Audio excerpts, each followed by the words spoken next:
I grew up in a house where silence often spoke louder than words. My parents were always busy, working long hours, and the home felt more like a resting place than a space for connection.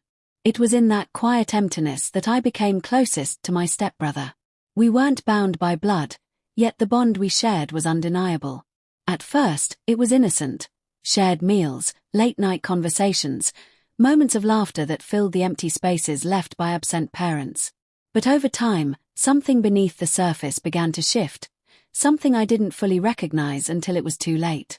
He was different from most people I knew. There was a calmness in his eyes, a way of carrying himself that made me feel both safe and unsettled. He understood me without words, noticed when I was withdrawn, and knew how to make me laugh when I tried to hide my worries. It was comforting, almost too comforting, because in that comfort I found myself relying on him more than I should. Sometimes his gaze lingered longer than expected, and mine did too, though I convinced myself it was nothing. The thought of anything more never crossed my mind, or maybe I didn't allow it to. The truth is, the absence of parental presence left us with too much freedom. We were young adults navigating emotions without guidance, learning how to interpret feelings in isolation. The lines between family and something else blurred so subtly that I didn't notice when we had already crossed into dangerous territory.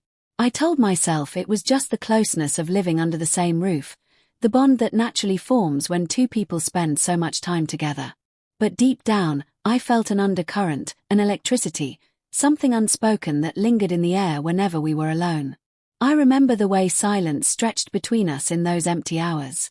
There was nothing awkward about it, but it was filled with something heavy, like words unsaid. Every little gesture, a smile, a glance, a brush of the arm, carried more meaning than it should have. My heart raced for reasons I didn't want to admit. I questioned myself constantly. Was I imagining it, or was he feeling the same? The uncertainty was both terrifying and intoxicating. And then came that particular day. My parents had left for a trip, trusting us to take care of the house. For the first time in weeks, the house felt overwhelmingly still, like it was holding its breath. I could feel my pulse quicken at the thought of having so much time together without anyone interrupting. A part of me was curious, another part afraid. I had no idea what was about to unfold, but something inside me knew that nothing would be the same after that day. That day felt different from the moment I woke up. The house was quieter than usual, as if every sound had been swallowed. He was already in the living room when I came downstairs, and the way he looked at me carried a weight I couldn't name. We spoke casually at first, about small things, what to eat, the errands we needed to run, but the conversation drifted into deeper waters without warning. His tone softened, his eyes fixed on me in a way that made my chest tighten. He asked if I ever felt lonely in this house. I told him I did, more often than I wanted to admit. He nodded like he already knew, like he had been waiting for me to say it out loud. There was a pause, one of those silences that doesn't feel empty but instead holds something dangerous. And then, in a voice I barely recognized, he confessed that being near me had always felt different, that no matter how much he tried, he couldn't treat me like just another family member. His words hung in the air, heavy and undeniable. My heart raced. 1,000 thoughts clashed in my mind, but my body froze. I should have rejected it, should have reminded him of the line we were never supposed to cross, but instead I just sat there, staring, searching his face for a trace of insincerity. There was none. He was completely raw, vulnerable in a way I had never seen. That honesty pulled me in, even though every voice in my head screamed it was wrong. I wanted to believe it was a mistake, a slip of emotions that would pass if ignored. But then he spoke again, softer this time, saying he couldn't keep pretending, that he cared about me in a way he shouldn't.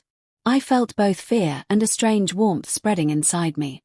It was a dangerous warmth, one I didn't want to acknowledge, yet it made my heart ache with an intensity one couldn't control. I tried to speak, but no words came. I should have been angry, should have walked away, but I didn't. Instead, I sat still, caught in the storm of emotions his confession unleashed. The air between us felt charged, like a fragile thread had been pulled and everything could unravel in a single moment. His gaze never wavered, and I knew he meant every word. When I finally found my voice, all I managed was a whisper, asking him why he told me this. His answer was simple. Because he couldn't hide it anymore. That truth pierced me deeper than I expected. A part of me wanted to run, but another part wanted to stay, to understand what it meant to be wanted so fiercely, even in a way the world would never forgive. That night, I lay awake knowing nothing would ever return to the way it was before. After his confession, everything between us shifted. The air felt heavier, charged with something we both tried to ignore but couldn't. Every glance lasted longer. Every word carried an undertone we never spoke aloud. I told myself to stay distant, to keep boundaries, but the pull between us only grew stronger. It was as if once the truth had been revealed, there was no way to return to pretending. The days that followed blurred into a secret rhythm. We spent more time together, finding excuses to linger in the same room. Conversations grew deeper, more vulnerable. He asked me about my dreams, my fears, the kind of questions no one had ever cared to ask. I found myself answering with honesty, letting him into parts of me I usually kept hidden. With each answer, I felt myself falling into a space I knew was forbidden but felt impossible to resist. It started with small touches, accidental, or at least that's what I wanted to believe.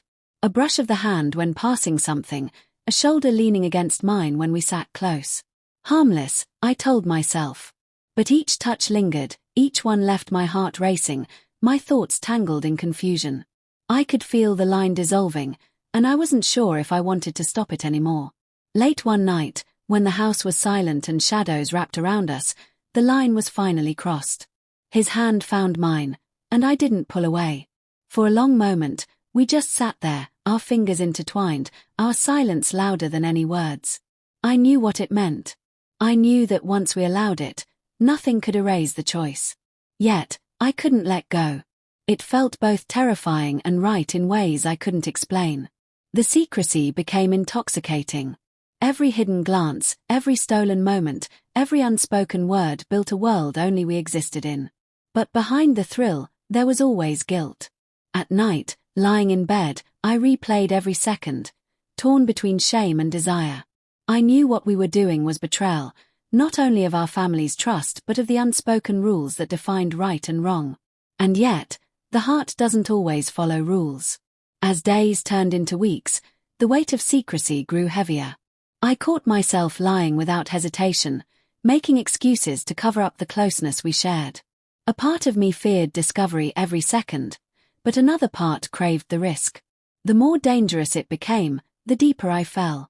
I had never felt so seen, so desired, and that feeling clouded my judgment completely. Still, there were moments when doubt hit me hard. I'd catch my reflection in the mirror and wonder who I had become. Was this really me? Or was I losing myself to something I couldn't control? But whenever I saw him, whenever his eyes met mine with that same fierce honesty, all my doubts melted, and I surrendered again. I told myself love is never simple, but deep down, I knew it couldn't last forever. The weight of what we had done began to sink in slowly, like a shadow creeping across every part of my life. At first, the secrecy felt thrilling, like we were living inside a hidden world that no one else could touch. But over time, that thrill turned into something darker. Every conversation with my parents felt like a test, every glance toward him in public felt like a risk, and every quiet night in the house felt like a trap we had built for ourselves. The bond that once felt like comfort now carried the heaviness of betrayal. It didn't take long before the fear of being discovered consumed me. A careless word, a wrong expression, even the way we looked at each other could have been enough to reveal everything. I started noticing how close calls became more frequent, moments where someone walked into the room too soon or asked a question that almost pulled the truth out. My heart lived in my throat, racing at the thought of what would happen if the secret ever came to light. But the truth is, I didn't need anyone else to expose me. The guilt had already done that. Lying awake at night, I replayed everything: his confession, my silence, the stolen touches, the moments that had spiraled out of control. I kept asking myself why I let it happen, why I didn't stop it when I still had the chance. And yet, when I remembered how it felt to be wanted so deeply, so fiercely, I knew the answer. I had been lonely, vulnerable, craving connection, and he gave me exactly what I thought I needed. It was selfish, reckless, but in those moments, it felt like love. Eventually, the weight became too much. One night, I told him we couldn't keep going. My voice shook as I spoke, but I knew it was the only choice left. His eyes showed the same pain I felt, and for the first time, I realized he had been carrying his own torment just as heavily as I carried mine. He didn't fight me, didn't beg. He just nodded, as if he knew the ending had been inevitable from the start. That silence between us was louder than any argument could have been. After that, the distance grew. We still lived under the same roof, still crossed paths every day, but everything had changed. The glances stopped, the conversations shortened, the bond we once had dissolved into something hollow. We both pretended for the sake of family, but inside, we knew we had already lost something that could never be repaired. The memory of what happened lingered like a scar, invisible but permanent. Looking back now, I realize betrayal isn't always about lies or broken vows. It can also be about crossing lines we know should never be crossed. What we shared wasn't simple love, and it wasn't simple betrayal. It was both, tangled together, a reminder that sometimes the heart drags us into places the soul can never fully forgive. And even though no one else may ever know, I will always carry the memory of that empty house, and the choices that changed everything.